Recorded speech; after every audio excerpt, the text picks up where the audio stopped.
Good evening, how are you? Well, I'm sitting and talking, as you can plainly see, or may hear by the fact that you don't hear birds or rain falling on me, but it was partly because of the rain that I'm doing it this way. Um, it wasn't very inviting, but it was also very unpleasant. And so one wet body of clothing a week is, I think, about right. So what's on our mind? Well, Trump's Liberation Day is what I consider his desperation day, selling a bill of goods as a grifter might about something that's totally untrue. Um, he's talking today about his tariffs, which he contends is, the greatest tool known to man. And when it comes to this man, it's a man who's desperate and who hurts and likes to hurt and make money while he does it and have great mischief with the people that once thought because they were loyal, he was going to be loyal to them. Nothing of the sort. But I did hear parts of what he had to say, and I just had to turn it off. I can't stand to hear him so long, and I think the evening comics have decided that most viewers can't tolerate listening to him very long because and so they imitate voices. You'll notice the comics, when they read things and say things, they choose a voice and they use that voice instead of playing Trump when they can get away with it. So one of the things he said was he was there standing up for the American worker. Yeah, by selling them out. The right to work states, including Virginia and other states, basically don't recognize workers' rights. They call it the right to work for less, with fewer security aspects, without a contract, with any of those things. And that's Trump's mindset. He doesn't pay people. He reneges on agreements. He remembers different amounts of money. He threatens and so forth. And as I said the other day, one of the things that he feels that's about power is fear. So if he can impose fear upon you, he can profit and have power in the bargain. So he says he's bringing back jobs by straight arming offshore companies with these tariffs. Now, these companies, you increase what they pay in a tariff by 10%. Where does that go? How does that profit Americans? Okay, so the product increases by 10%. Then it's sold here, and people here buy it at that increased 10%. So they disperse more funds for a good that was 10% less a day or so ago. How does that help us? Well, there are a couple of theories here. I suppose the best theory is right now, if you pay 10% more for those goods that came from name your country, there are 60 countries involved, then that have special tariffs and 10% across the board for everybody. And so you have this cost that you put there, and that's the difference between an American company being able to take that business because they come in at only 5% more than what that import cost. You follow me? In other words, there's an existing industry here that, but for those products coming into the United States at a lower cost, they would profit. So the theory is we increase what they cost, and so then the products here have a chance. And the problem with this is we import in part because we don't have that here. And to establish that industry here, to take advantage of that tariff, can take weeks, months, years. You're going to build a factory. You're going to train personnel. So that's where it comes into the notion that it's a tax. If you have an inflexible demand, you absolutely have to have something, and the import now is 10% up, you're paying that because there isn't an alternative here. Now, those, if you will, sellers in America who buy these goods from abroad and then resell them to us, they pay that tariff and then they pass on that cost to us. So tell me again how we're helping the American worker with this. What we're really doing is we're putting a weight on the worker. You and I mean worker, whether it's wage or salary, whether you're self-employed, however you're doing it, when your costs increase, your margin of profit decreases, you have to compensate. He's not helping us at all. Now he tried this in his first administration, and he failed in the same strategy. The industries that he was going to regenerate, they're going to come into being because now they could get to that point to sell and make a profit, they didn't exist. They didn't exist. And that's the problem with the manufacturing, the Rust Belt, those kinds of notions. Are they going to come back? We're going to have a building. Is something going to happen? Most of us had some exposure to economics because of I have 1 degree in industrial engineering. I spent a fair amount of time at Columbia's business school as well as in the engineering school.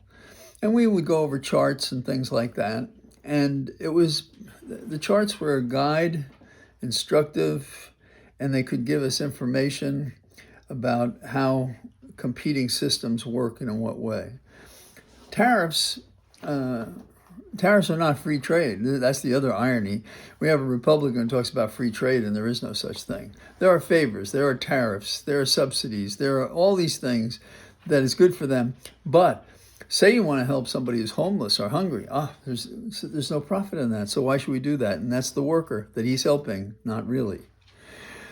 Now, as a kid, I was exposed to unions, especially at Con Ed. I say that because my grandfather, he worked for Con Edison, and he was an organizer. And I wasn't old enough to appreciate it or see it, but, it came through. And he was so liked by the people that when they went out on a strike at a time he had been promoted, so he was no longer part of the labor bargaining unit, they fired him, and then he ultimately got back into the union and came into it. My dad and my uncle worked for Con Edison. My brother worked for Con Edison. I did not. I did shape up as a stevedore at the dock, but when you're shaping up, you're not part of the Teamsters. And if I did it long enough, I suppose I would have become a Teamster.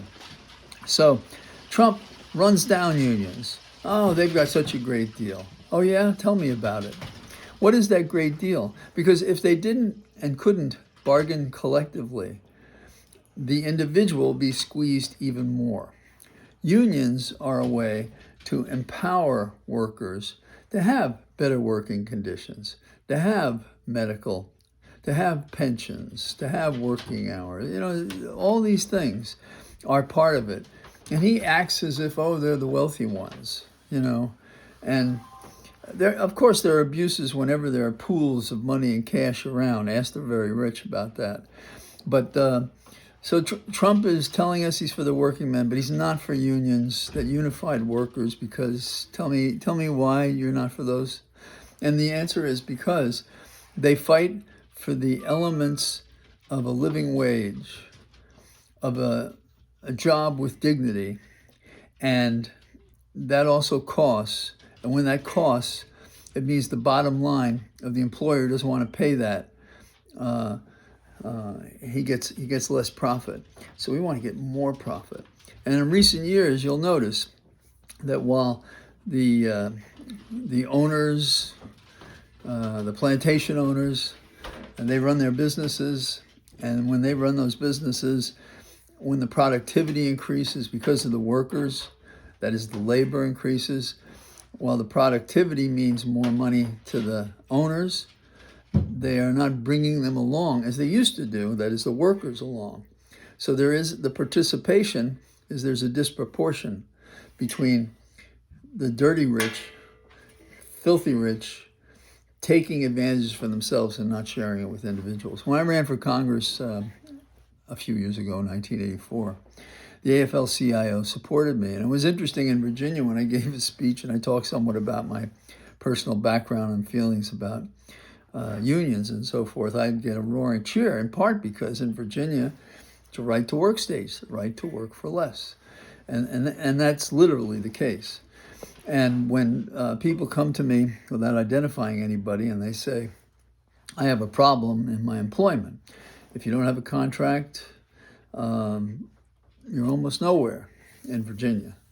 Now there are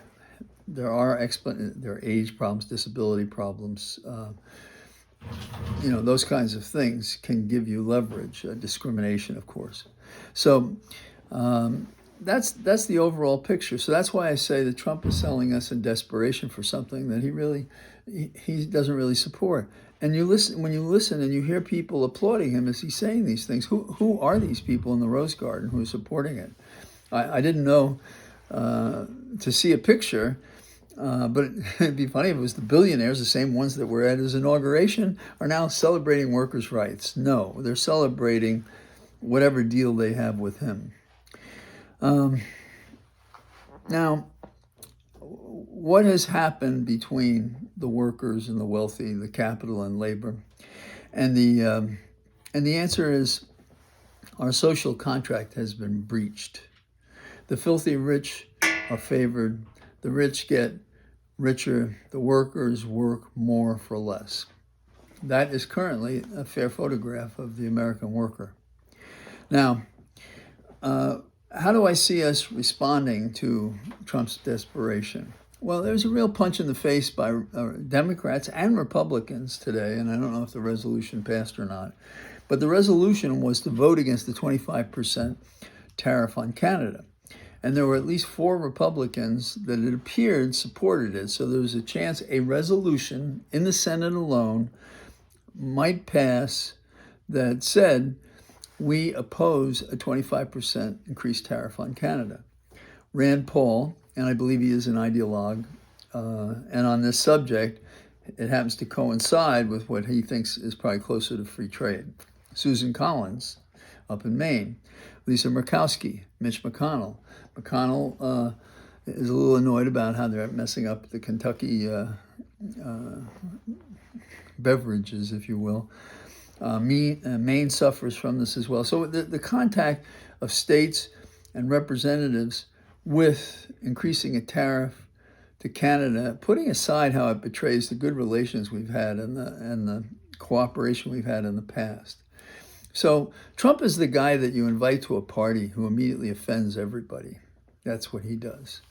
So the resolution, if it passes, even if it's spoken and comes so close, is an important thing. But it's not going to pass in the House.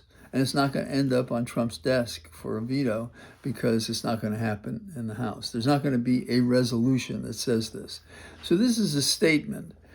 You might say it's talk, but it involves some act, but the act is more symbolic.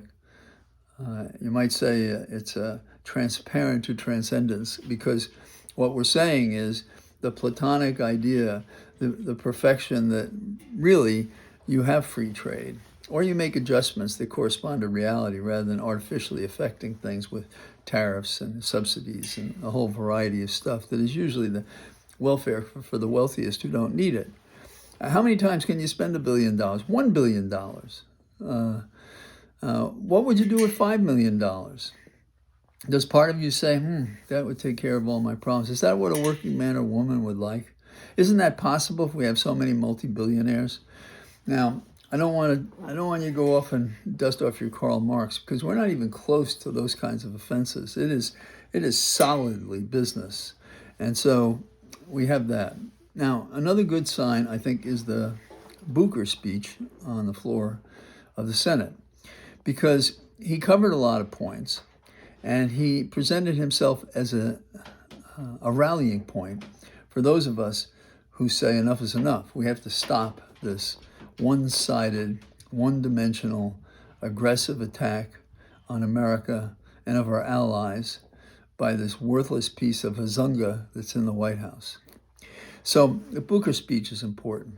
Now, the Musk-Trump failure in Wisconsin yesterday is also substantial, because they forced it into a poll on what do we think about Trump and Elon Musk. And the answer is we don't support it. An overwhelming victory by a person who's running for a judgeship on the court. Now, the court is going to be dealing with questions of choice and also some election decisions. But that race was turned into a national referendum on how are they doing? And the answer is you're not doing well by us. So I think that's important. There's a story today, I don't know how true it is. My wife Holly says I'll believe it when I see it. But it makes sense. And what is it? It's that Musk is going to leave the cabinet, even though he's not in the cabinet. He sort of hangs out in the kitchen area. And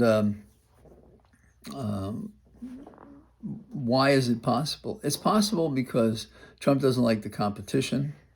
Musk, has served his purpose. Maybe he'll give him something else. Maybe Musk is upset about what this is doing to his business, to his baby. I don't say this in a terrible way. Would we have a different view of him if he had done what businessmen have for centuries, which is to just do his business and be calm and good to all concerned? When I ran for Congress, one of the companies that contributed had 2 vice presidents in it. It was a tech company in Northern Virginia. And one vice president gave contributions to the Republican, and the other vice president gave contributions to the Democrat. I gave a critical speech of the company in a gathering with personnel, and some of the questions were tough, but by now you have a sense of how I handle those, and I answered them, and so they still supported me. Because they were covering their bets, in my opinion, which is a cynical way to look at legislation, election of officers, etc. Now, one of the things that I find upsetting, which is a mixed victory of sorts, was the judge dismissed the case against the mayor, Eric Adams, mayor of New York, with prejudice. Now, what's the significance of that? The deal that Trump's Justice Department wanted to make was that Eric Adams would be on a string. They would dismiss his case without prejudice to renew it. So in other words, if Eric Adams didn't do what they wanted on immigration issues, they could, threaten him a little bit, which is Trump's default system. Always look for how you can hurt and do that, and he does that. The judge did something. The judge thought that he wasn't in a position in which he had the authority to force the prosecution. I disagree, and this is how it would work. The charges for why dismissing the case was important had to do with the immigration question, and it had to do with the fact that we didn't want to distract him, that is Eric Adams, when I believe it's a June primary. Anybody out there can correct me, but I believe it's a June primary. So what would I do? I would just continue the case and see what happened in the primary. And then I continue the case again, see if he got elected or didn't get elected. And then we would prosecute him, because the issues for not prosecuting him evaporate. The campaign's over and it's done. If he doesn't win the primary, it's over. Doesn't win the general election, it's over. So I think it's very hard for a person immersed in a system to find another place of reference. You keep hearing me talk about thought experiments, the Einstein notion. You look at things, and in his case, and there's a whole math built up around this, but he would make a frame of reference. You're in a train, it's traveling a certain way, but that's a different perspective than if you're outside the train and it's going by. Inside the train, you went at 10 feet every 20 seconds. Outside the train, you were covering miles an hour. So these things matter. So what is our frame of reference here? Okay, I'm a judge in a system. I spent all this time, and I'm trying to decide a case. And I want to get the things off the docket. And they've made a motion. And if I do this, it's going to be different than anything that's ever happened before, or damn near. So I don't do it. So I find another way in terms of, well, you're not going to have the quid pro quo. But I propose you go past the quid pro quo. Your frame of reference is, did he commit the crime or not? A jury should decide that, or he should negotiate a plea. And if a jury decides he's acquitted, that's the end of it. That would be my position as a judge.